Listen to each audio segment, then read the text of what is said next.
This is, when we were moving around a lot. I would teach in Vermont in the summers. We moved, what did I do? I spent a year as a visiting writer at W&L. I was here for a semester as a visiting writer, what they call a Brown Fellow. And I was in Virginia teaching. Then I got a job at Hopkins, so we moved to Hopkins. Then we came back to Virginia in the summer to pack up to move back to Hopkins for keeps, emptied our house. And then at the end of the summer, we nevertheless went to Vermont, and we came back.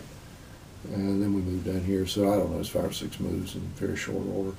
And when we moved in the house here, our son was about a yardstick tall, and he waited until the movers had gotten his bed set up and his dresser and stuff in his room, and he came to find me.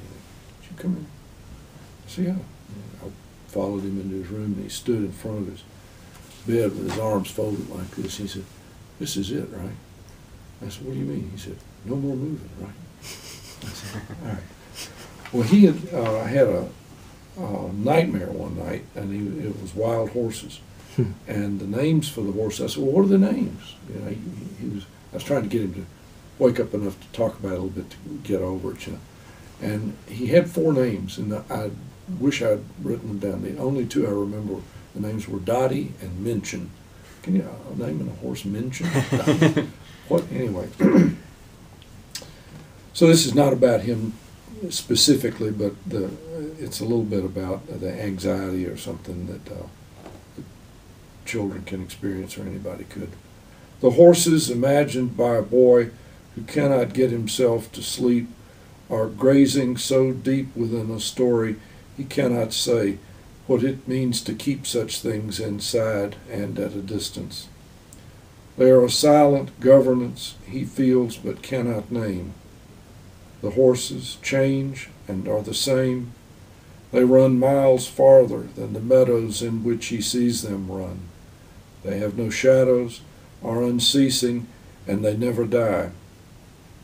What he feels when watching them is like a cry heard somewhere else, and neither pain nor happiness in it, but sustained like a long note played in an empty room. And that is how he waits for sleep, which soon takes him deeper than the fastest animal, as he tunnels clockwise in a fall, the meadows rising through him, then gone somewhere above, until alone he sees the horses turn in one long curve that rounds them back where nothing moves, and he knows that they were always blind, running from what they heard each time the wind would shift, running away because they could not see their way. To him, the horses are beautiful and sad. They are a celebration made out of the way they end, begin again, a morning's bright imperative sustained long after dark. They are a walling out by looking in, what opens when he shuts his eyes, the body's quiet allegory by which it knows itself, a story told against the body that it cannot see.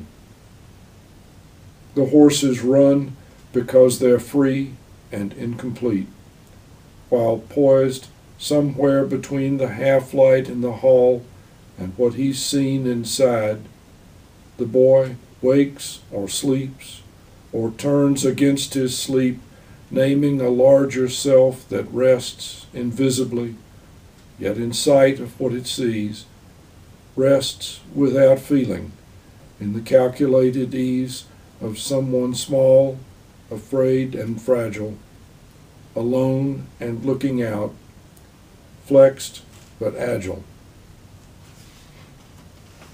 Well, there's that. I stumbled around. I haven't read that in a long time.